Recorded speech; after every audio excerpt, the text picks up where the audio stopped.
So, hello everyone. Thank you for joining us today. I'm Andrea Gonçalves Pinto. I'm marketing director at Bliss. Bliss is the first association of language companies created in Brazil.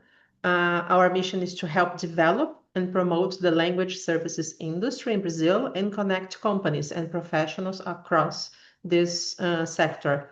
Our member companies provide a wide range of services, including translation, localization, interpreting, content creation, and much more. Through webinars, workshops, conferences, and networking events, Bliss supports professional development, industry collaboration, and dialogue with universities and future language professionals. For more information about Bliss, please visit our official website at bliss.org.br and our social media channels, both on LinkedIn and Instagram.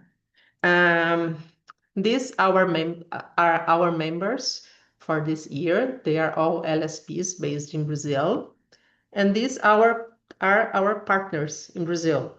Among them, Faculdade Forte, as you can see here. Our social media is here. It's very easy to find them. You just type Bliss, and you will find them very easily. Um, Today, our webinar will feature interpretation into Brazilian Portuguese. We would like to thank our interpreters, Doris Nascimento and Clarice Filiuzzi, for their support, and Caroline Santiago, who is here in the webinar, and Patricia Matos from Faculdade Forte, who helped make this webinar with interpretation available to everyone. Now it's my pleasure to introduce our speaker today. Joachim Lépine has kindly accepted our invitation to share his experience and insights with the Bliss community. Joe is the co-founder of Lion Translation Academy and the multiple best-selling author of two books, AI Resilient and YouGPT Before ChatGPT. His passion is to help translators grow their business through trust-based marketing and a human-first approach to AI. He will tell you more about his background and experience during the webinar. Joe, thank you so much for being here with us today and for dedicating your time to this presentation. We truly appreciate your commitment and participation. Please help me welcoming Joe. Let me stop sharing my presentation here. You can try to share yours now, Joe. Absolutely. Hello, everybody. I'm so thrilled to be here, and I'll get my presentation up on the screen. I am super excited to do this workshop. And there's no requirement to put your camera on, but if you would be willing to put it on, I would really appreciate it because I love teaching, but not to the void. So, the more people are willing to turn on their webcam, the more inspired it makes me. And I will try to slow down my pace of speech because, as I was telling Andrea right before we went live, I am 95% sure that I have attention deficit disorder and I tend to speak very fast and to just blurt out whatever comes to mind. But I'm going to really make an effort to slow down. So, in the next hour, today, what we are covering is a journey from gig worker, from someone who translates texts only or interprets only, to really becoming a language consultant. And I'm sure that you've heard this expression before that we need to become advisors, we need to become more like consultants. But up to now, that I feel that we have had very few actual tools to do this. So it's a nice idea, and we talk about it at conferences, and then nothing changes. My mission today in the next hour is to give you concrete tips, things you can do, things you can say, and mindsets you can master to make a difference in your bottom line so you make more money and you get more clients that are willing to pay for your services. So even though I taught university courses for 15 years, I'm a very practical person. I'm very hands-on, and my goal is very much to give you tips that you can use in your everyday practice today. And I also want to mention, please feel free to ask questions. This is not intended as a monodirectional talk, but as a conversation. Feel free to jump in. And finally, I want to mention to our interpreters, if I'm talking too fast, tell me to slow down. I follow directions, I follow instructions well, but tell me if I'm going too fast because I get very excited and talk very fast sometimes. All right. With that in mind, let's get started. And thank you, Ligia. Thank you, Carolyn and Priscilla and Roberta for turning on your webcams. For the others, if you'd be so gracious, I'd really appreciate it, but it is not a requirement, just a request. All right. Are you ready to dig in? All right, let's go.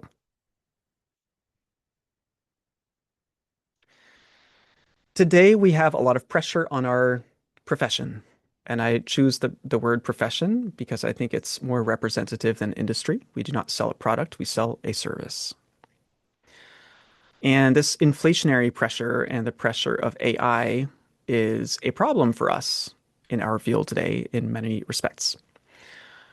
AI is used in translation and interpretation and can be useful. It can speed up different aspects of our research and our work, but the fact is that it does not replace us, not by a long shot. It's important to understand that clients do not pay premium fees for speed alone. So we need to become more clear on our positioning. If we are not selling speed, what are we selling? I still know many translations today that are saying to their clients, I can work faster. I can do more. But even though this was successful some years ago, today, because AI can be infinitely scaled and can be done instantaneously, it's no longer the best argument. We're going to look at what clients will pay for and what is convincing in 2026. We're going to see that a premium fee comes from your judgment, not from your hours, not from your words, your judgment, and the result that you get. And we're going to adopt a consultant mindset today. So even though you may be an interpreter and or a translator, you can learn a lot from consultants. And part of how I know this is that I'm a consultant myself. So I translate, I have my translation business, but I also offer consulting. And the way that I do this is I help businesses of different kinds to cope today with AI and to know how to use it in an ethical way that will actually help their business. Because most businesses today are not getting a return on investment with AI. And this is something I'm currently studying at the Massachusetts Institute of Technology. I'm completing a certificate on AI strategy and innovation with them right now. This is something I'm studying so that I help businesses better. And as a consultant, I've learned how to sell myself much more effectively than through hours. So that's what I'm going to show you all today. All right, so we'll talk about why the gig worker model is not working so well, why consultant positioning is on the rise, how you can change the signals, because every time a client sees you online, every time you meet with them on Zoom, you are sending signals. When you change those signals to a premium signal, then you will attract higher paying clients. If you send them the signal that you are desperate, you will do anything, that you will do any job at any rate, then that is what you will get. You will attract the clients that are not qualifying for your standards. And so we're going to look at how you can position yourself more highly.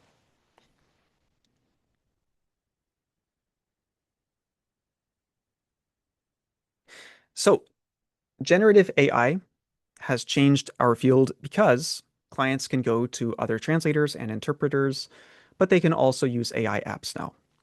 And unfortunately, this means the means of production are no longer in our control for some clients who are not discriminating on quality. And so we have to get better at marketing. The good news is that there's a lot that we can do. If you feel like you have pressure on your pricing, that pressure is real. It's not just you. Today, you have to get better at marketing to get the good clients, and they still do exist, but you've got to be ready to do certain things differently if you want to get different results. There's also some good news in that only humans can build the trust that our clients need. And there's something very important that I wanted to tell all of you, but I'm going to tell it to you in the form of a question.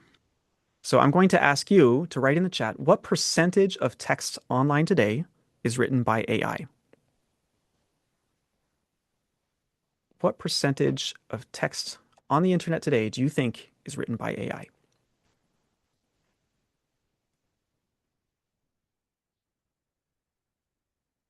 I see 70, 90, 20%, 50, 80%. So, according to the leading experts, we just passed the halfway mark. Most of the internet text is written by bots and machines and AI. This also means that people are getting tired of AI. People know how to recognize AI text, right? They can see the mistakes that AI is making in captions, even live interpreting. They are being exposed more to those mistakes. And this is good news, right? Because there is a return. Some of our clients are turning around and realizing they are seeing AI slop and they do not want to create the same slop. We also know, for example, that Google penalizes AI generated text in search results. If your text was human written or human translated, it has 8 times more chances of being number one on Google. This is very, very good news because if our clients want to be high up in the search results and in GEO, generative engine optimization, then they need to have human text. They need to have human quality. This is good news. And so we need to start telling our clients about this. We have an opportunity here. And I don't know about you, but I'm very tired of seeing AI generated slop. You know, when the second sentence is it's not X, it's Y, and you see 5 em dashes in the same paragraph, and you have paragraphs that tell you the same information with lots of buzzwords like unlocking the future, realms and cores and all this stuff, you can tell that it's overusing these trite expressions and that it's AI. The good news here is that your clients can tell too. And more, I don't know about you, I'm also getting tired of things like AI images. They're all over Facebook. I don't want an AI image. I want to know what people think. And there is a growing um, uh, dislike of AI generated content. And so this may be a really nice opportunity. The old story that we would tell our clients is I'm very fast. We would compete on price, tell them about how reliable we are, and tell them about how we are available on demand. The only problem is that AI beats us on all of these things. It's faster, cheaper, more reliable than a human who can get sick, right? And so none of these traditional arguments work anymore. We are doomed if we lean into this.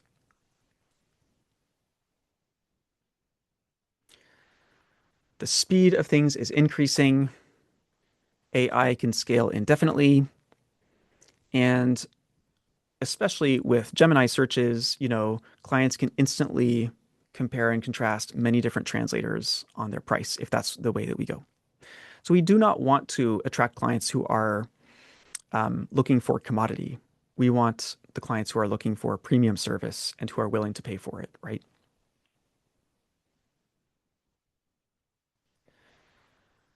So what we need to do, in my view, is we need to move from being a language provider to a language consultant.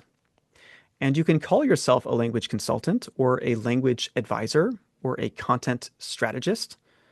The designation you choose is up to you.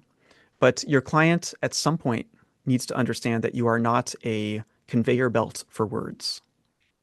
And you're going to learn in this workshop exactly how to make that shift. You have to change certain habits But rest assured, it's not too difficult to do. It's a handful of practices.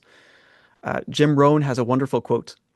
He says that success is a handful of disciplines practiced every day. And I believe this is very true for us too. With a handful of practices you will learn today, if you start to practice them, you will start to attract different clients and to get book solid with them. So we need to go from translating text to translating risk. You need to move away from deliverables and the mentality of delivering a product to becoming someone who's indispensable. I had a client some time ago, and when I worked for them, it was a big job over several years translating their entire blog. And so one of the things that I did is from time to time, I would say, hey, would it be helpful to have a bilingual glossary of this project for your entire team? So your English and French writers will all be able to be on the same page. Or sometimes I would send them some insightful ideas for how they could do things better in their marketing. And after we worked together for a little while, they said, you know what we need? We need a pocket Joe. We would love to have a Joe we could put in our pocket because you're so useful just bringing us little helpful things here and there that we didn't even ask for. None of those things took a lot of time. Creating a glossary, I did that anyway. Taking the time to identify opportunities where they could improve, this stuff was obvious from the materials that I saw because I have a background in translation and communications. Nothing took a lot of time, but the perception of my value changed so that I was no longer just a provider, I was invested in their success. And so when they told me I was their pocket Joe, I know this was good news because it meant that I had become a real partner for them. Not just a buzzword that you hear at a conference, but I was helping them out in little ways. And they really liked that. They really noticed that it was not the same thing as just someone with a Hotmail address sending them a text every week.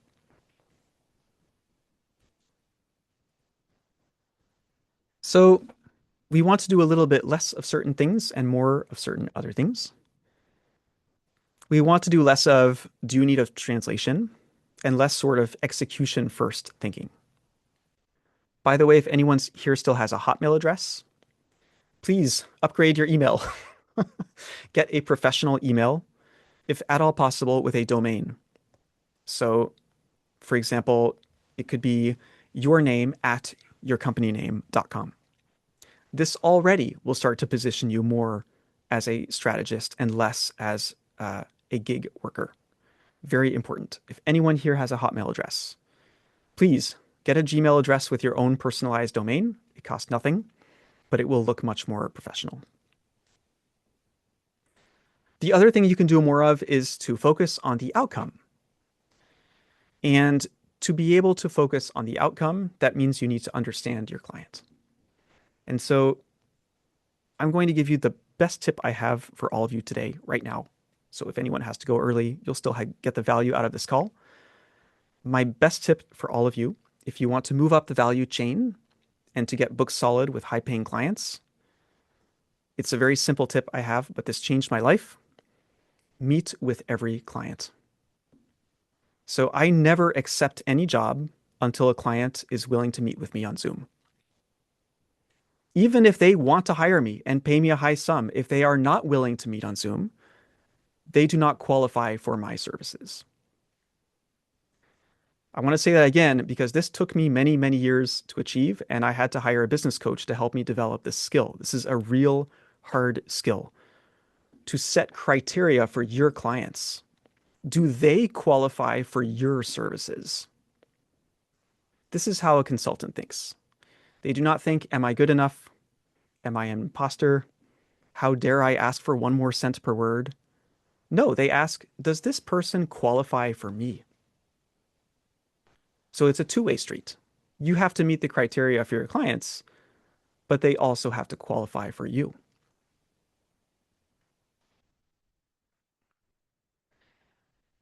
So this is the best tip I can give you to start meeting with your clients. And then the question becomes, what do you do on that call? And that's what we're going to explore next. But before we do that, I would love to hear from you. You can write in the chat, do you meet with every client? Or do you meet with some clients or never?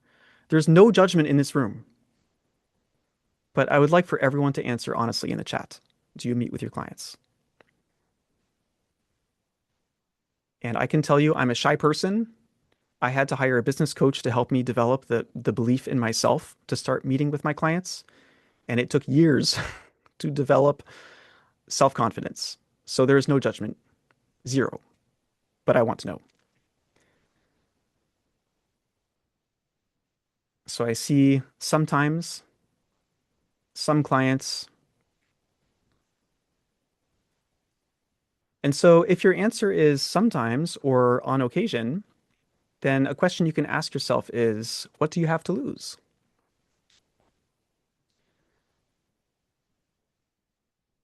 Because there's so much that you can gain when you start meeting with your clients, especially when you learn the roadmap I'm going to give you.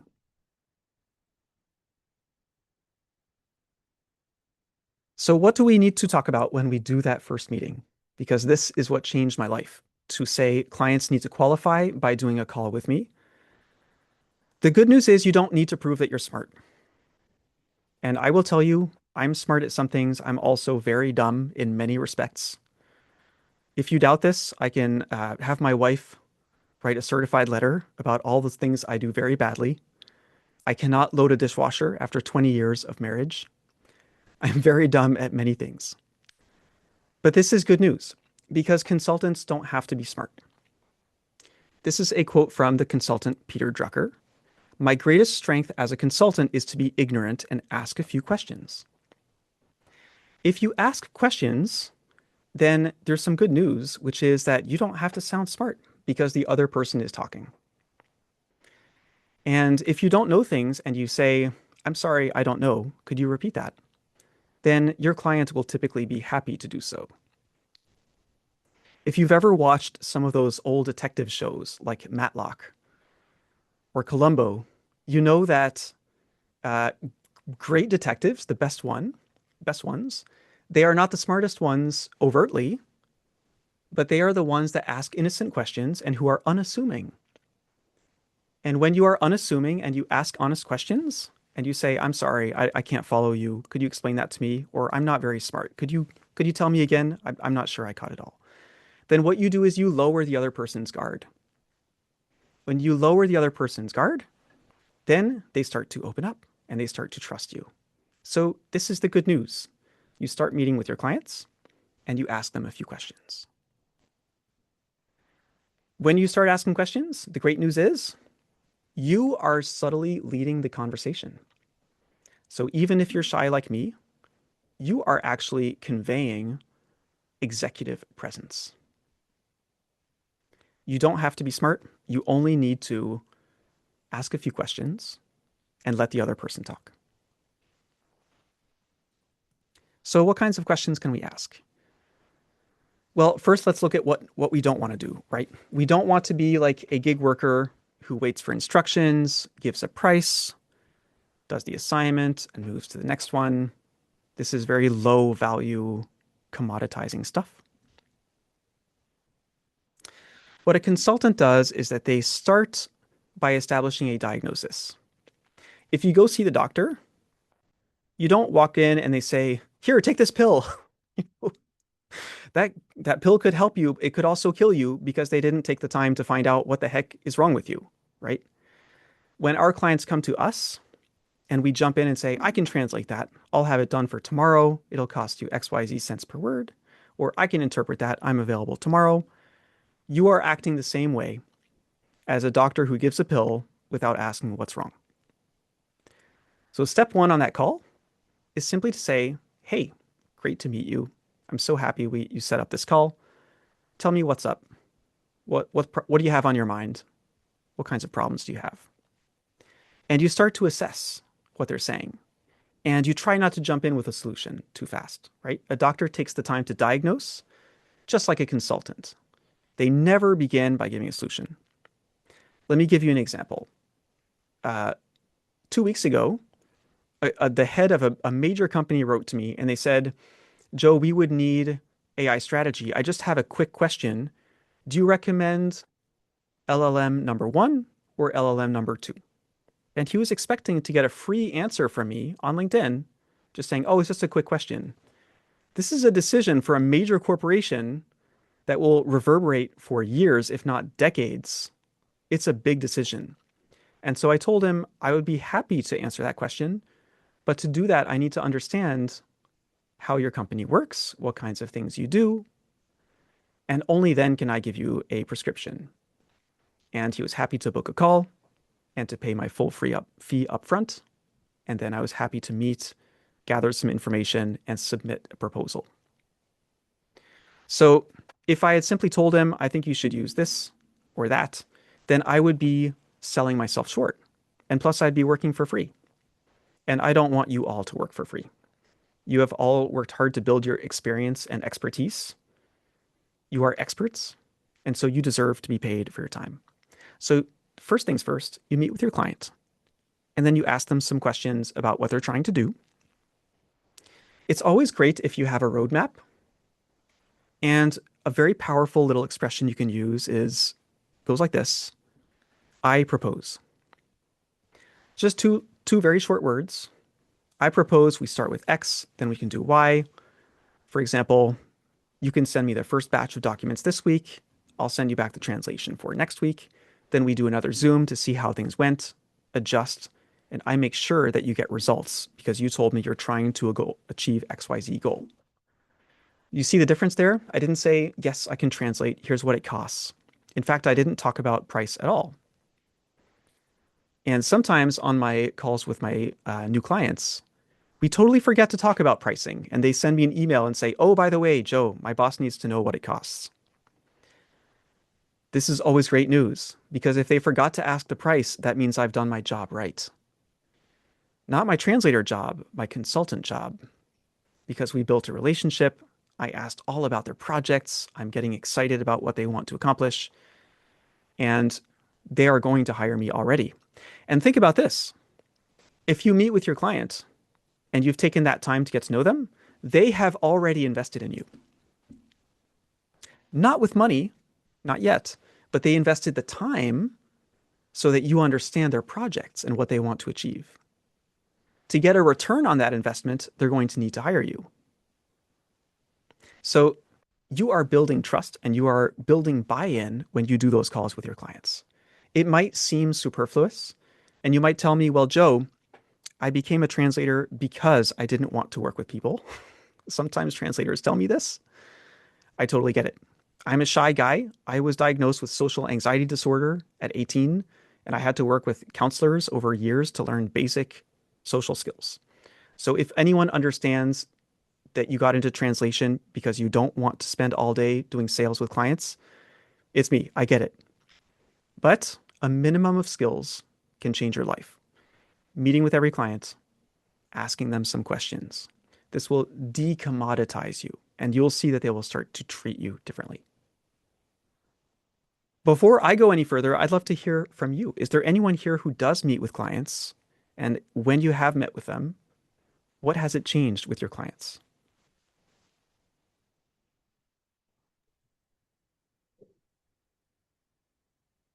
Anyone? Hello, people. I've met some of my clients, but when I met them, they were already clients. You know the difference? I didn't met them to start working with them. I met them Mhm. afterwards. But I think it works as well because it builds trust after you meet them in person. Absolutely. Yeah, it will further build that trust and cement it, make it stronger. And Yeah. then they refer you more because you're top of mind. Yes. One thing I do with all of my clients is I connect with them on social media.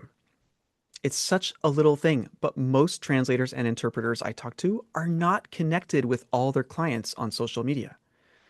If you take nothing else away from this workshop, I encourage you to connect with all of your existing clients on social media, give them likes and comments, and share their content. It takes you a few seconds, but you are starting to become a strategic partner. You're not just a commodity anymore. You are someone who is giving them free visibility. You're someone who actually cares about them and what they are doing. And so all the little ways that you build trust. They work with new clients, but also your existing clients. And you're going to decommoditize. Again, a handful of practices every day. So far we have meet with your clients, follow them on socials, right? And maybe we can add the third one, ask them a few innocent questions. What are you doing in the world? What are you up to? What's this project? I'd love to hear you tell me all about it. And clients typically, I find they're very excited to tell you all about their projects. They are dying to have the chance to tell you about the thing because they care about their projects most of the time. And it's sad not to take that opportunity to build a human relationship and talk to them. So you are going to ask a few questions and lead the conversation. You might not think of yourself as a leader. If you do, great, but many translators don't see themselves as leaders. When you start to meet with clients and you ask them questions, you start to become a leader. You are in charge of the conversation, not because you're talking, but because you are shaping the conversation with your questions. So clients do buy consultants at very high rates because they want less uncertainty. And remember, you can tell your clients most of the text on the internet is written by AI. Do you want your content to be AI, or do you want it to perform 8 times better and be #1 on Google? That is going to speak to clients. So your clients want the certainty that they're going to achieve their goal, but they will not hire you unless they've actually realized this, right? Otherwise, they're going to go with the cheapest option every time. They want less uncertainty. They don't want complaints and problems. They want you to make recommendations to improve their business and processes if you can. And they want someone they can trust. So you can think about someone in your own circles. You probably trust your accountant more if you've met them, right? Do you all have an accountant, someone who does your taxes, or maybe it's your plumber, right? If you've met with them before, you trust them. I remember when I was looking for a financial advisor, I wrote to several firms, and most of them just wrote back an email and said, sure, make an appointment. But one of them proactively said, I'd love for you to come to my office and we'll see if we're a fit. And because of that, we started developing a relationship and I trusted him a lot more. So in a world where there's more and more AI, and also don't forget, in a couple of years, everything will be mediated by AI agents. That's what agentic AI is. That means people will no longer be getting emails from many humans. In a lot of cases, they'll have AI emails, AI bots that talk to them, and this will create a dearth, a lack of humanity. You must fill that void by meeting with your clients. And I will let you in on a secret. I don't just do Zoom calls with my clients.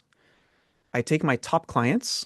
I recommend you do this with your 5 top clients every year, and I invite them to lunch. You don't have to go to lunch with their entire team. It can just be with a person that hires you. But if they're located nearby, why not have lunch together? This has changed my life because when I meet with my clients, then we develop a relationship. We talk about our kids' baseball games. We talk about our hopes and desires. Sometimes we even have a drink together or take a walk. And we speak totally differently to each other after. And they call me on the phone and ask me, how's the weather? And I hope you can take some time off. It changes the relationship. So this is what it means to decommoditize. It's not just a nice word anymore from conferences and stuff. It's concrete. It's meeting with your client. It's having lunch. It's taking the time to ask them questions and caring, just plain caring, right? In a world where everything is AI, someone who cares about you, that counts for a lot. It really counts for a lot.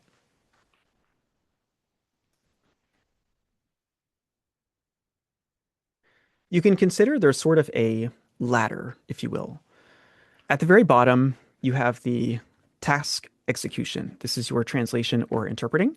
And it's great. It's the foundation, right? You need to do this service. But there are higher and higher levels as you move toward a consultant positioning. You're going to include quality assurance.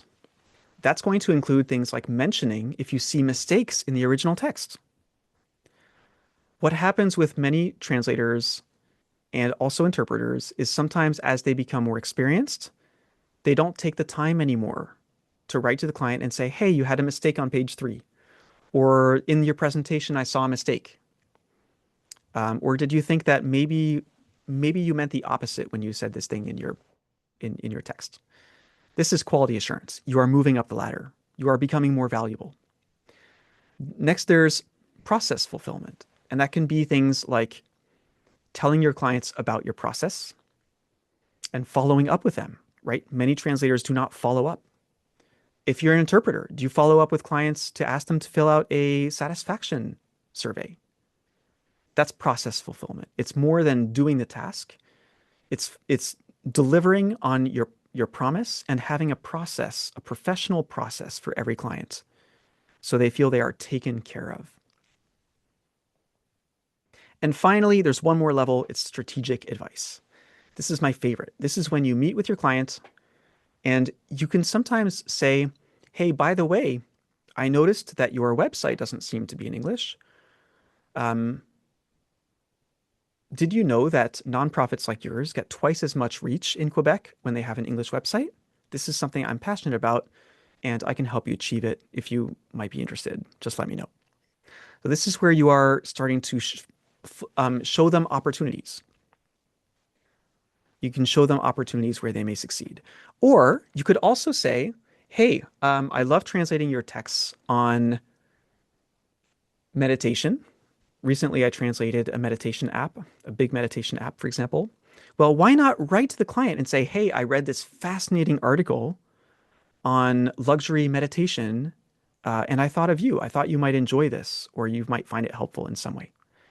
So when you start to become someone who provides value in a variety of ways, then they start to say, hey, this Joe guy isn't just translating, he's helpful. He's doing stuff that helps us. A little while back, a few months ago, I was contacted by a translation client, and they said, hey, Joe, we like your posts on LinkedIn. We see that you're often talking about the power of humans and trust in the age of AI. Do you offer workshops for nonprofits to help us to know what tools we should use? And of course I said, sure, of course I do that. And I would be super happy to put together a proposal. When would you like me to come in and talk to your CEO? And so that is what I did. Even though I'm shy, I at least knew one person there. And I went into the nonprofit and met with their CEO and sat down with them. I let them talk for 90% of the time. And I walked out with a huge contract. And after I said, oh my God, is this the same shy Joe that wouldn't even say one word in high school? It's the same Joe, but I've learned a lot of skills that have been very useful. This is so you start to give strategic advice. Would it be helpful to do this? Have you considered that? Or, sure, I would be open to creating this to help you. So you start to be someone who's looking out for their interests.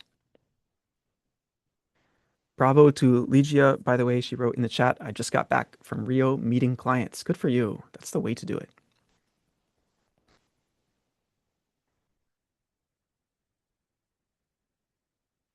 All right.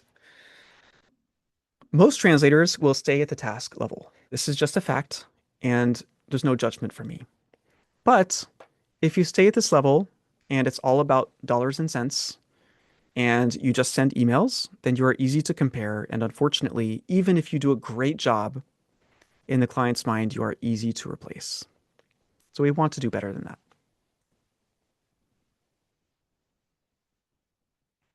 You want to move up the process. And sometimes that also means speaking to someone higher up. So with that nonprofit, I could have said, do you want to get on a call to talk about how I could help your business? But instead I said, I'd be happy to meet with your CEO. And so I moved up the value chain directly by saying I'd love to meet directly with the person who makes the decision. This is part of how I got that gig. So you want to move a little bit higher than the immediate project. And you want to start to position yourself as a strategist. I've got a plan. This is how I can help. Let me give you another example because I know this is abstract. Last year, I was contacted by a university and they said, we have a big translation project over 3 or 4 years. We have a lot of translators on our list. We don't know who we should hire for this. Well, I said I'd be happy to meet with you and your manager since I know you're both involved. I can see that they're CC'd this email. I'd be happy to meet with both of you, determine your needs, and if we're a good fit, I will write out a roadmap proposal. So this is what we did. I met with them. And you know what? I was the only translator on their long list, the only translator who offered to meet with them. And I did get the gig. And I did give them a small discount because it's a multi-year project with lots of overlaps. But I still got a great overall rate on it. And it means that I don't have to worry about paying my bills every month. It's some guaranteed income. And it all came from saying, I'd love to meet with you. And I just asked them a few questions. No one else. And they had a good list of translators. And they told me they had many people that had applied. Many people had been recommended. Only one proactively came to them and said, let's jump on a call. Here's my booking link. If you want to try using this, I'm going to give you a tip, which is to use professional booking software. I use TidyCal. You only have to pay for it once, and then you can use it for life. TidyCal means you can send the link to your clients and say, here's my booking link. This is great because clients really don't like having to go back and forth 5 times to find a time to meet on Zoom. With the booking link, they click, they find your link, and they book a call. Does anyone here use professional booking software? No? Would you like to see what it looks like? I use the one provided by Google. Now Google Calendar has this service. It works. Okay, interesting. I did not know that. I can show you TidyCal. I have all different booking types.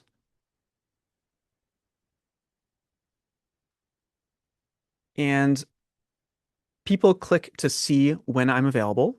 I have I can determine when I'm free and when I'm not. I determine my own schedule. It also checks any conflicts inside of Google with my calendar.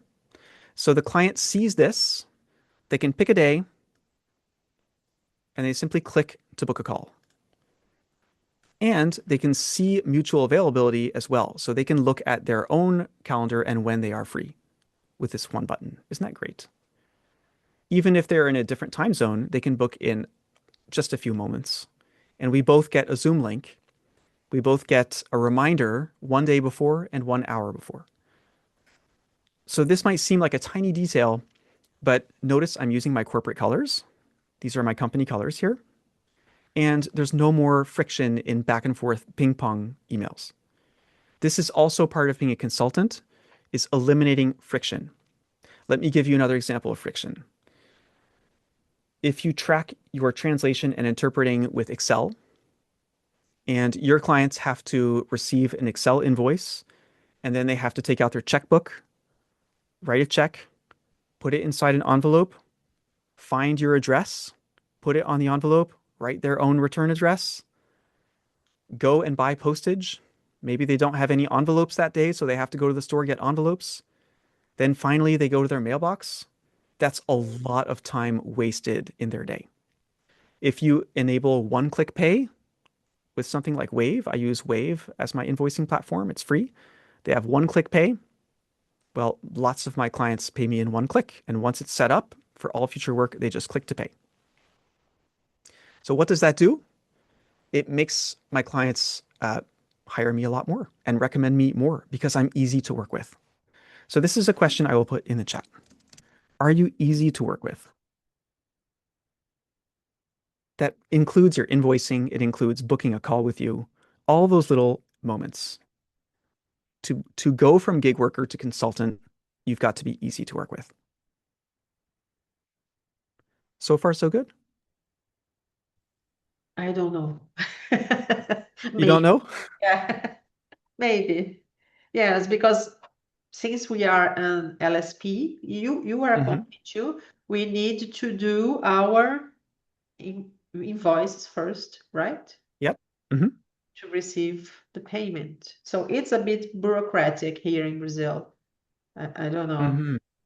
So, but usually it's everything is done via bank transfer service. Okay. So I think it's easy. Yeah. I'm not familiar with the payment systems in Brazil, but Yes. anything you can do, even if you can remove one click, your client will notice. When it's easy for me to pay a bill, I'm more likely to hire someone. My book formatter in the US who formats my books, well, she's easy to pay. Uh-huh. And that's part of why I hire her. It's a pain to have to go and figure out how to pay someone in a different country, for me in Canada, Yes. at least. Anything you can do, even one click, it will change the perception. Yes.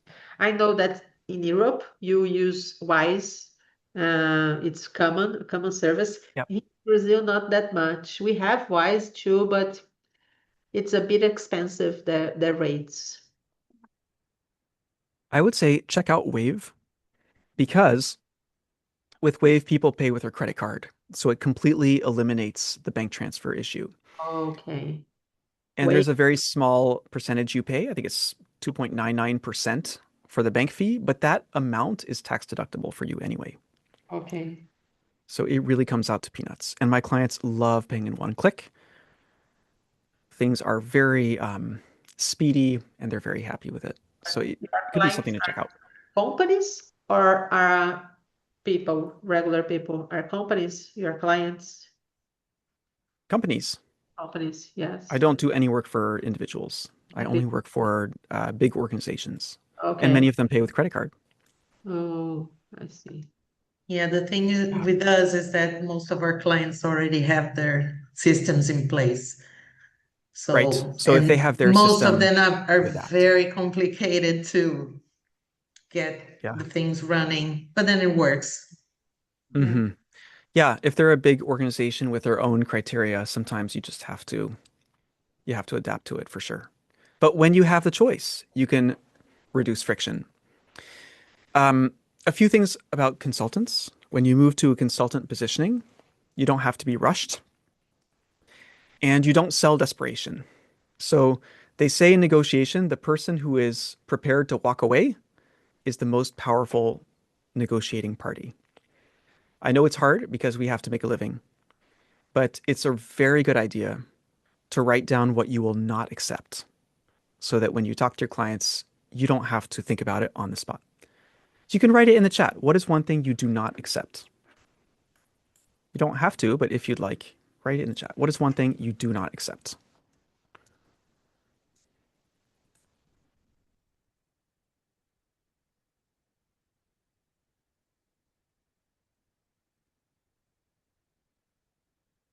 It might be that you don't accept under a certain amount. You don't have to give the dollar amount here, but you can set like a base rate.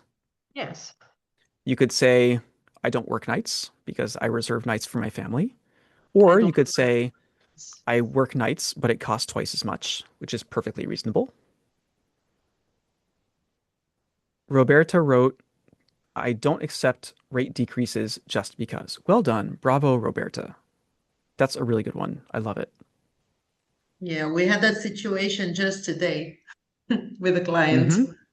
Yep. because they are all in the IA hype. So, Yep. oh, we have to decrease your rates because we're using AI. So, no, no, no, no. And they accepted. Bravo. Well done. Bravo on standing your ground. That is what we all have to do for this profession to survive and to thrive in the times we are in now. We all have to stand up for ourselves. For ourselves. We cannot let clients lower our rates. It does not cost less because AI. If you go to a dentist today that uses AI, and they all do, it does not cost less. And you can tell your clients the same. If you go to an architect today, if you go to any professional today, you will not pay less because AI. AI means that you get it a little bit faster, which is to your advantage. It's not worth less. There's a very important distinction there. So bravo on not letting them steamroll you. We all have to do that. We all have to stand up for ourselves and our profession. So this brings me to the next point on my slide here, which is not leading with discounts. I'm going to give you my favorite negotiation tip of all time.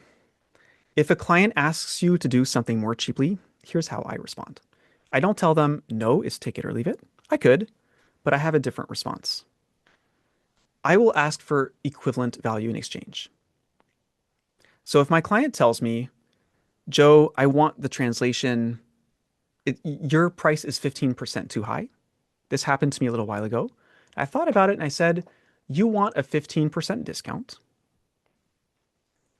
If you're willing to give me 15% more time to do this job, then I'll give you the 15% discount. In other cases, I've bartered with my clients. For example, for nonprofits, I've said, I'm willing to give you a nonprofit discount in exchange for a case study and testimonial I can use in my marketing. How does that sound? It's okay to have different rates for different projects and clients, but what's not okay is to not ask for a concession in return. If you give a concession, your client has to give a concession. They, like someone put in the chat, they don't get a rate decrease just because.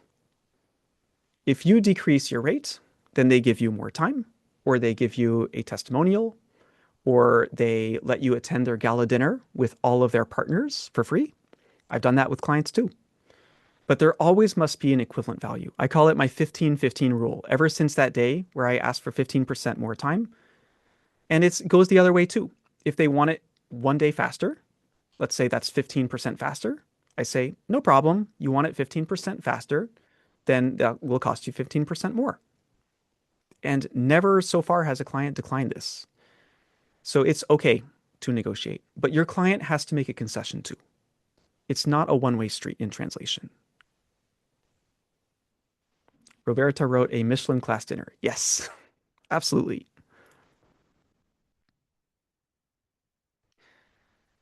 Value is a very important topic in our field, and it goes beyond just the call you do with your clients. It's also things like your LinkedIn profile. Having a professional LinkedIn profile is very important. Having a professional website. If it looks eclectic and random, then it will be hard to command premium rates.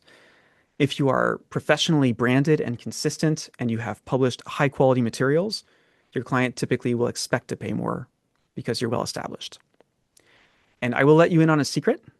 I've written 2 books now, and that lets me charge higher rates. The people who come to me now say, we want our text translated by a best-selling author. We're ready to pay. It's wonderful. It's really, really wonderful. It was really hard writing 2 books, but it's really paid off. And you could write a book too. You can write a blog. It doesn't have to be a book if you're not into that.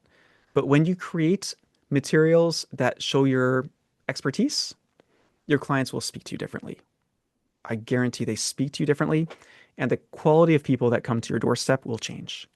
So it takes work, but creating something, some content, long form content that requires structure and hard work really pays off in our field. So everything you put out into the world shapes what clients think of you. And today when clients Google to find a translator, often they're going to either Gemini or ChatGPT, or even they're getting Gemini results in Google. This means you need to be AI searchable. What do you need in order to be AI searchable? The best thing is long form content. Something longer that you have written. There's nothing that beats that. If you've been featured on podcasts, even better. But imagine this, like many of my coaching clients, I simply have them write 3 blog articles, 3 really good blog articles. Well, suddenly they're showing up on ChatGPT searches for a translator. Suddenly they're being heard about. They're getting emails from potential clients. Their existing clients are more impressed and maybe referring them a bit more. So you don't have to write a lot, but you should have a few authoritative pieces of content. It really changes the perception of your value.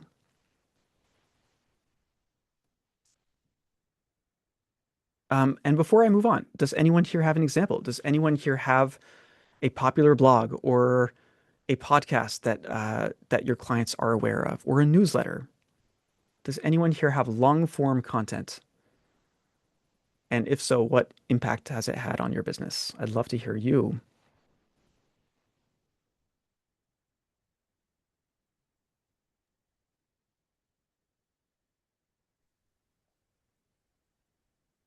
If you do not have long form content, there's no judgment. But I am telling you, it really helps. It really helps. Joe, my company has had a newsletter for, I think, 3 or 4 years now. Great. And I always write the first part, the editorial. I'm responsible for all of it, but it's my voice there at the beginning. And after a while, I started, to realize that clients actually read it. They started reading the newsletter back to me, which was really fun, and I really appreciated it. It's always great to see that I don't know if they were waiting for the newsletter. I don't think so, but when they get the newsletter, it's like, oh, okay, let me take a look. It's probably going to be good. Yeah. Absolutely. And I want to remind everyone here, your newsletter, if you decide to write a newsletter to all of your existing clients, it does not have to be a daily or a weekly newsletter. It can be a newsletter that's sent out every 3 months. If that's too much, it can be a 6-month newsletter. But some long form content, it changes the perception of your value.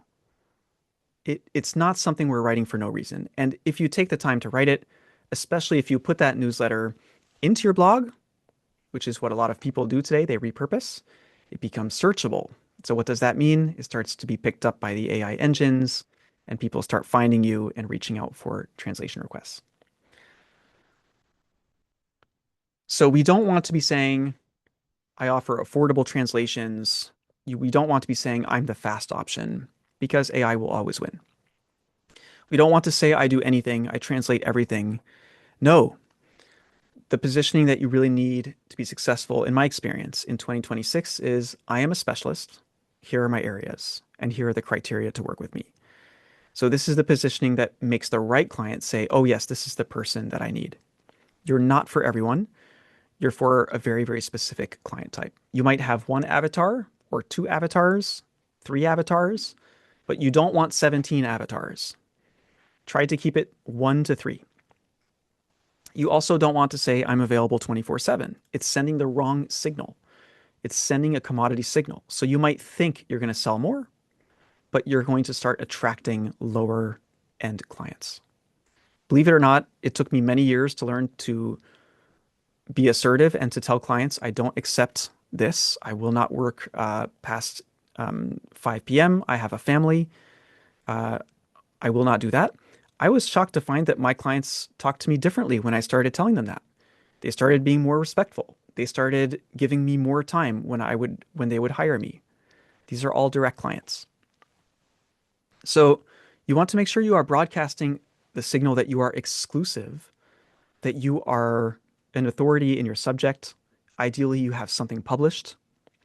By the way, if you're thinking, God, Joe, I don't know what to write about in a blog, or I didn't become a translator to write blogs, that's okay. I've got a backup solution for you. Write an article for ATA. They are always looking for people who are willing to write an article. I wrote an article for them in I think early 2025, and I thought it was just a little thing. I didn't think it was a big deal. Well, they decided to run it as the feature article right on the front of the magazine of the ATA Chronicle. So that is permanently on my LinkedIn. I'm featured on the page 1 of a major magazine. And this is really good for credibility. It's going to show clients that you're serious, and it's going to reassure the premium clients. So you can always write for your local chapter, and they will edit your text. So if you're not perfect, it's okay. They will edit it. That's their job. You don't have to be perfect, but you have to be willing to put in some work to create some longer form content. So far, so good. I hope I'm not overwhelming you. I feel like I'm talking a lot, but I hope that you're getting some good tips out of this and some good value. All right. Here are some higher status ways to show yourself to your clients. You can say, I help institutions reduce multilingual risk. I have a few more examples here. I want to show you one on the screen, though, because I feel like a picture is worth 1,000 words, right? I want to show you a guy on LinkedIn. I think he's really doing it right. There are lots of great translators on LinkedIn. But right now, I'm pretty sure Patrice is is ranking #1 in the translation world in terms of his stats. So Patrice helps only a small number of clients. He works in the luxury space. So he does luxury watches and cars. It kind of surprises me that there's a whole market for luxury cars and watches, but this guy is doing great. Okay. And if you look at how he positions himself, I don't know why this is showing in French. I'll just switch to English here. Look at how he's positioning himself. Communication consultant and keynote speaker, Europe, Canada, luxury cars and watches, economics and geopolitics, favicon number 34. He's like a personal branding expert. So first thing, communication consultant. And only later do we find out in his profile he is a translator. Very interesting. And his content is really worth checking out. So he has great content, very focused on his clients. If we take a look at just one, here's a recent post. In luxury, everything is bespoke, communications included. Get to know who you're speaking with, craft an individual approach, build a long-term relationship. This is what I've been advocating for. And he's thanking someone and sharing their post, which he does a lot of. He's very connected to popular people on LinkedIn. This guy is constantly getting top stats and getting, tons and tons of shares, and he gets clients on LinkedIn. But he also went to a business school, so he knows exactly what he is doing. It's not random what he's doing. He's positioning himself as a consultant. And one more thing I want to say about Patrice that I think is inspiring for us is that he offers all his translation clients an audit. He will audit their English presence. This is how he gets his clients. So he doesn't say, I'm a translator. He says, I will audit your communications in English and your online presence. And then they hire him for translation. Okay. If you'll excuse me just a moment, I see my wife is calling and my son should be home, but he's not here. So I'm just a little concerned. I'm just going to take the phone. I'll be right back.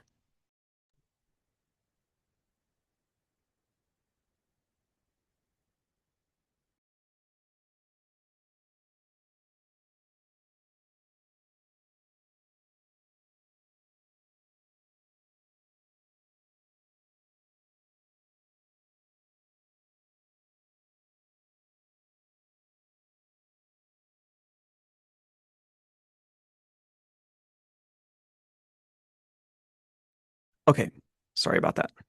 So these are all ways that you can start to position yourself. You can say, I advise organizations, I support high stakes communication. The exact words don't matter so much. Sorry, I hear some weird ringing. The exact words don't matter as much as your positioning in terms of strategic communication. Okay.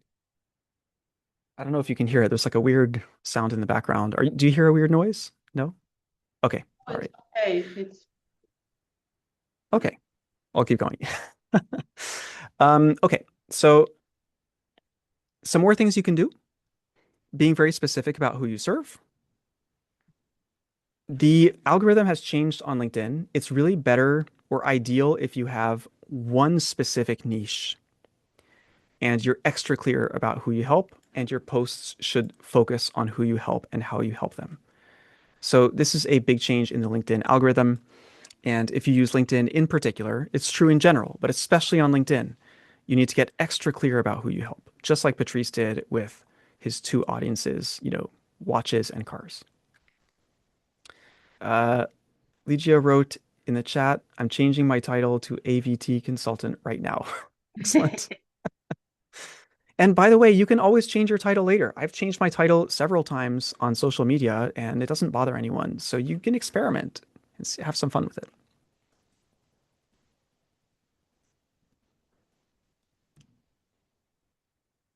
Okay. You also want to show that you're serious. So that means having a process. For me, my process is if you want to work with me, then you need to be willing to do a call so we can see if we're a fit. I have a series of steps during that call. So it's not a random call. I do ask them strategic questions and I make sure we get through all of our points, but there's a structure. When I give them a quote, it's not just a number amount in an email. I give them a proposal. And it reminds me, recently I hired someone, the person I was talking about who formats my books. Well, I noticed her pricing is premium and she did a great job the first time. But the reason I bring her up is that when I asked her if she would format my book, she said, sure. Why don't you answer a few questions and then I'll send you my proposal? And she sent me a contract to sign. This is something you can do too. You can submit a contract to your clients and say, hey, thank you for telling me about your wonderful project. Here are my terms and conditions. Signature is on page 3. And there are many low-cost platforms you can use for this. My favorite is called Breeze Docs. It's a lifetime deal, so you buy it once. Why not have a contract? Even for a small job, a contract shows that you're serious. It shows you're a business person and your client has to hold up their end of the bargain. That means they're on time in sending you the text. That means that they have to pay on time. It means that they have interest if they pay late, right? You're allowed to have terms and conditions. And in fact, you probably would not hire certain professionals if they did not have terms and conditions to sign, right? If you go to see a notary for something major like buying a house, you expect to sign something, right? Well, if we are serious professionals, we should have our clients sign something too. So you can do this. I don't know if if ATA has like a template for translation and interpreting contracts, but if they do, I really recommend that you do that. It's another thing that will bring you closer to that consultant positioning.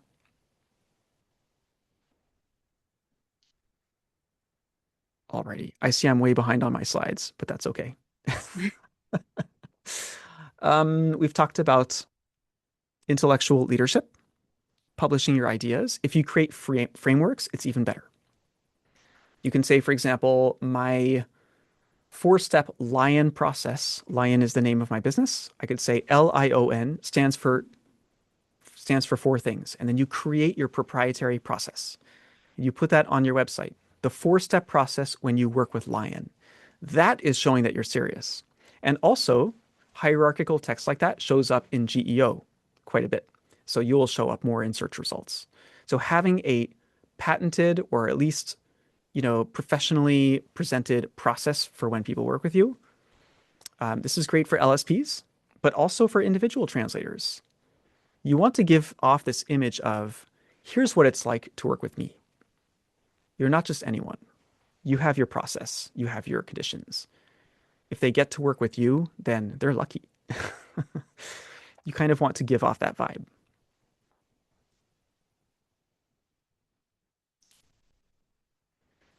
Alrighty.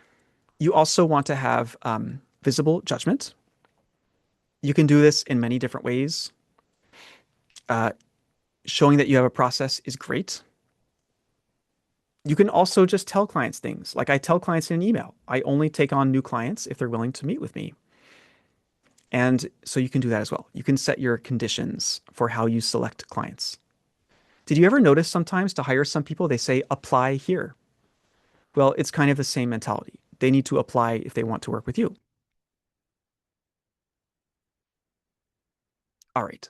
And finally, to cement this idea of having high status, which is what we want to attract the right people, you want to have some proof of concept, right? Some proof that you can deliver on what you say.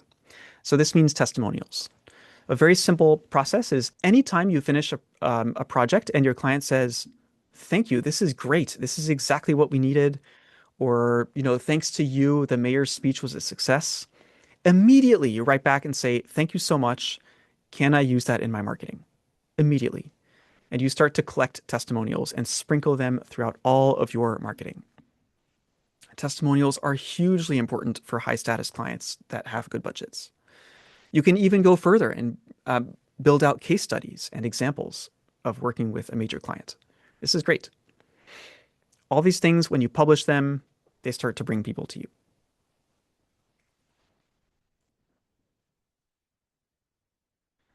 So the top clients are screening for risk before they hire someone. They want to see if you have testimonials. They want to see if you're mature, if you've published things, if you have a serious website. Of course, they're going to look to see if you're credible. If you're a member of ATA, great. Make sure to mention it in every email in your signature, right? Sometimes I've coached PhD translators that didn't mention anywhere that they had a PhD in the subject area they are translating. And so I tell them, are you out of your mind? You have a PhD in chemistry. You translate chemistry materials, and it's nowhere. It's in your resume, buried in your desk somewhere. No, that needs to be at the end of every single email. That's why on LinkedIn, I write MED after my name, because I have a master's in education. I don't do it just as a glamour thing or, to show off. I do it because academics are much more likely to hire me if they see that I have done graduate studies, because they want someone who understands what research is. That is why I write the initials after my name, not to show off, but because I want to send the right signal. If you're an academic and you want to get published, work with another academic who's a translator. Boom. This is very, very powerful, and it's helped me secure lots and lots of great work. Ligia is writing, I often find testimonials cringy. How can we avoid it? So it depends, Ligia. Do you mean how you present it to the world, or do you mean how to ask for it? I think both. Like the cringiness can come from, either part. It's too self-promotional maybe to just, fill your stuff with testimonials. Look how, people love me. I'm not shy or anything. I'm not afraid to say, people like working with me. But oftentimes I find it, I don't know, I think cringy is the word. I don't know how to explain exactly, but I get that feeling, Right. So it sounds to me like it's more the presentation aspect. How are you going to talk about the testimonial or introduce it? Yeah. In that case, there's a couple of things you can do. There is the art of the humble brag. So you can say, I'm so honored that I got to work with the UN recently. Here's a testimonial of theirs. This has been, I can't believe that I've had this opportunity. I feel so grateful and inspired having translated with them. So this is a way that you can do it. The other thing you can do beyond the humble brag is that you can say, you can do a post that features them. And then only later in the post do you mention that you translated for them. So for example, for my meditation app, I could say, have you heard of this amazing meditation app? I find it's really soothing to listen to, unlike any other that I personally have tried. And I'm especially happy to talk about them since I recently had the privilege of translating their app into English. And then you could even ask a question or something at the end of your post. So you can put the focus on them first before you talk about your translation. So that's another approach that you can take. So hopefully that'll give you some ideas. Awesome. Okay, we're probably not going to get through all the slides. That's all right. I usually talk super fast. I've been intentionally slowing down, but as a result, I'm not sure I'm going to follow my own exact presentation, but that's okay. I think as long as we talk about the techniques that make the difference, and you feel like you're getting value from this, that's all that matters to me. Remember that your clients do not buy words. That era is finished. In the era of AI, clients don't clients don't care about words. They are buying what the words bring them, safer decisions, data compliance. Also, remember if your clients put their data into ChatGPT, it's very unsafe. They're also buying that. Don't forget. You can mention that. For example, you can have an AI usage policy on your website where you explain the principles that guide you in your use of AI. This is something I did a workshop on recently. It was really fun. All translators, everyone wrote their AI usage policy. So all these little things help. Clients are not buying words anymore, but they're buying what the words can give them. For example, if they're having a blog translated, well, knowing that most of the text on the internet is written by AI, a blog written and translated by humans is going to perform a lot better, and it's going to resonate more and get more clicks and more conversions. So these are powerful signals and powerful things to emphasize. All right, I'm going to skip over some of these things because we've already mentioned them in passing. Here we go. Let's talk about when you do that call with your clients. So never start with the price. Most important thing of all. Never, never, never, never answer a question about your price by giving the price. So it's different if the client already knows you. But for a first-time client who says, "Hi, I need a translation. What does it cost?" I never give them the price. I will tell them, "I'm so happy you reached out to me. I'd love to do a quick call so I can give you an accurate quote." Remember, if you start with a price, then their brain goes into price comparison mode, right? If you start with, "I'd love to meet with you," and then you ask them questions, they're starting to invest time with you. And by the time you talk about price, they will get a sense that you're a serious professional. This is true for translation and interpreting. So start to think more like a doctor or a consultant. You never give the prescription until you first diagnosed.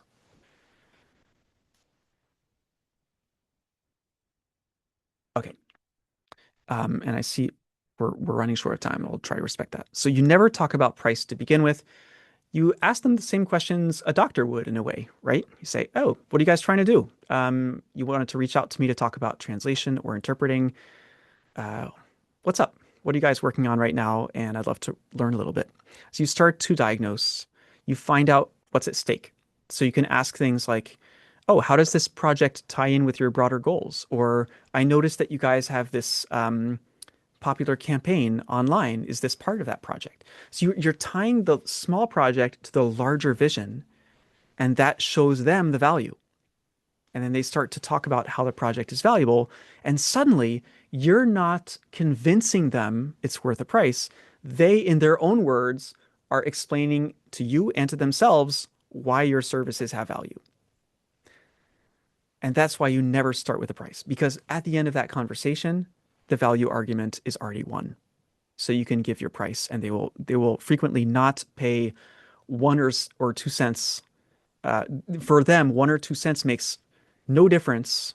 What's a few $100s, right? Or even a few $1,000s if they work with someone that they know they can rely on, someone who has the right expertise, and someone who cared enough to meet with them and to find out what they do. So this is really where it all starts. I think what I'm going to do is I'm going to wrap up here. I feel like I've been talking for a long time, but I hope this has been valuable, and I'd love to have some questions.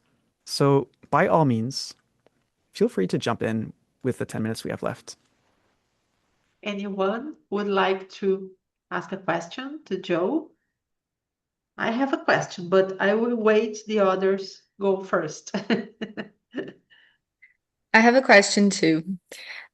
Joe, you talked a lot about you as a professional, how you handle yourself and clients, but when you're doing that from inside a company, right? When you're having to play that role as part of a company, is there a difference? I mean, or is just the commercial part of it? I mean, it should be the same. Well, what is your role? I own a company. I do the commercial part a lot. I do meet with clients, talk to them, and then when the project is in, I just pass it on to the production team. But I also do, just new business, innovation, technology. It's all me. Okay, how big is your company? It's a small company. It's not a big one. So how many people? 10 people. Great. That's a wonderful size. So you're telling me you're big enough to deliver on scale, but you're small enough to care. Yes, that's exactly it. That's pretty powerful stuff. So Okay. in that case, I would not, I think it's a great question you're asking. I would not necessarily see it as a personal branding initiative. Mm-hmm. I would see it as you're a boutique agency. And what I would do is I would really make sure that on your website that you feature all of the people who work with you with a picture for each of them. We Our already do team. that. Yes. Amazing. You're way ahead of the game. Most agencies don't do that. So bravo, you're doing the right thing. So is your question which role you should play? Or is there, did you have a specific task that you were wondering if you should hand it off?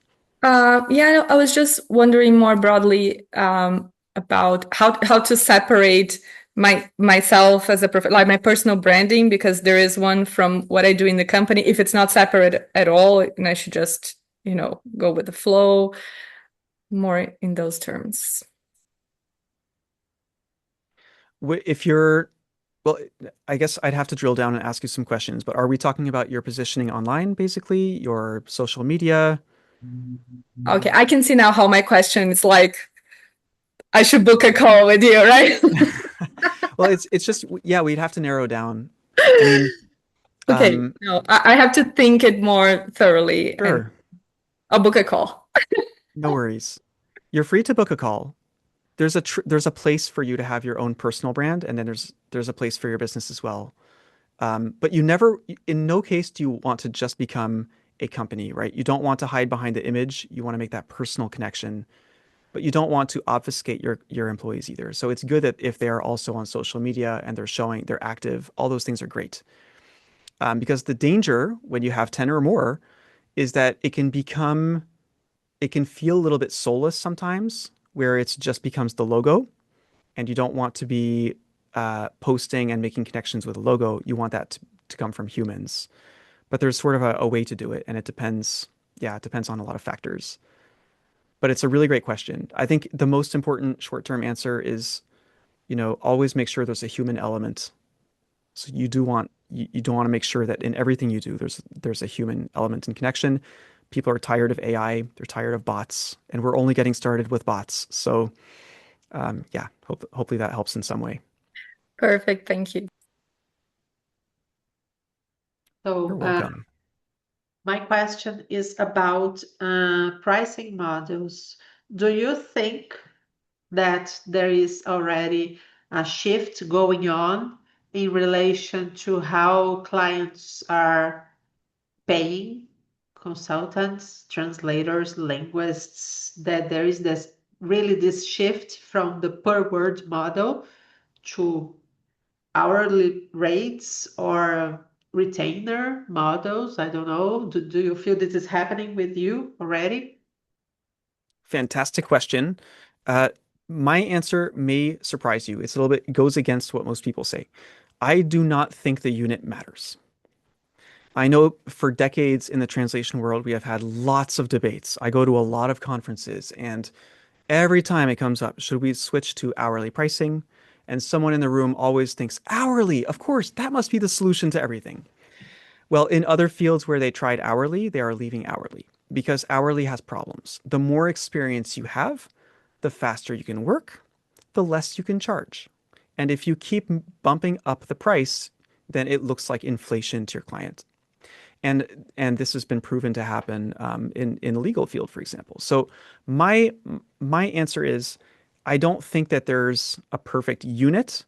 Try to focus on spending time with your clients so that they feel so invested in you and you have such a good partnership that the pricing becomes an afterthought.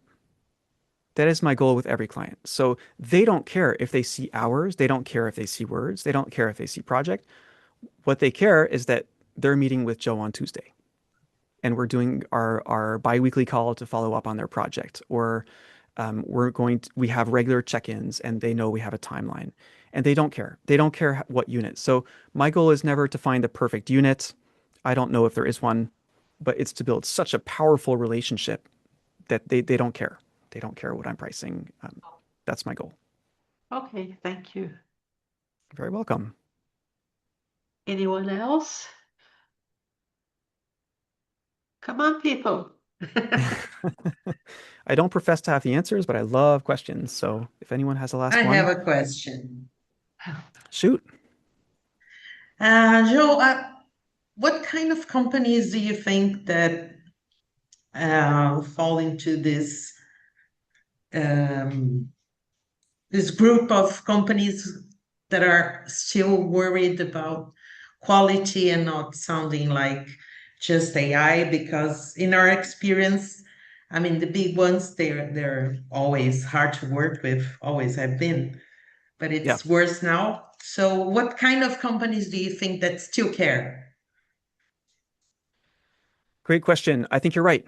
When we look at the larger systemic situations, very hard to change things. And sometimes it's even the point where the client has the large end of the stick because they control the system. So the translator has to adapt to their technology. This is the worst situation possible. There's very little you can do about these institutional things.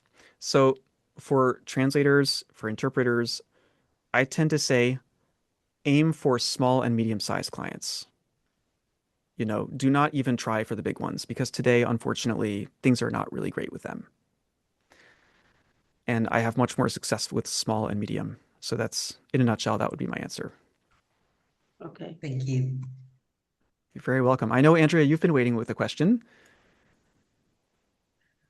Um, No?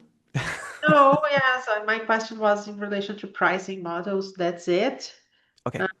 So if no one else wants to speak or have a question, I want to thank you very much for this webinar. This webinar should have been a workshop because I think that you have much more slides to show us, and it was very interesting. And I hope one day we can have the opportunity to finish it, do part 2, maybe. Thank you very Absolutely. much, Joe, for donating your time to us. It was very helpful, really. Thank you. It's my absolute pleasure. And I want to mention too, I'm going to drop this in the chat. I have a freebie, a cheat sheet for all of you. It's called 17 Clever Ways to Drum Up Translation Clients. It's all my best tips for getting new clients. So if anyone wants to grab it, it's free. It's a PDF you can download. So it's just my way of thanking you for being here today. And you'll start receiving emails, free newsletters from our training company. So my friend and I, and Marie, we offer free tips for translators and free events. And we have paid stuff as well for people who want to go further with us. So yeah, feel free to go download it. And thank you again for having me. Thank you. And I would like to thank to Faculdade Forte and the interpreters, Caroline and Patricia. Thank you very much for your help today. Okay? So, see you. Thank you. And until the next webinar. Thank you all. Have a beautiful night. Bye-bye. Thank you, Andrea. Bye, guys. Bye-bye. Bye bye. Bye bye, people.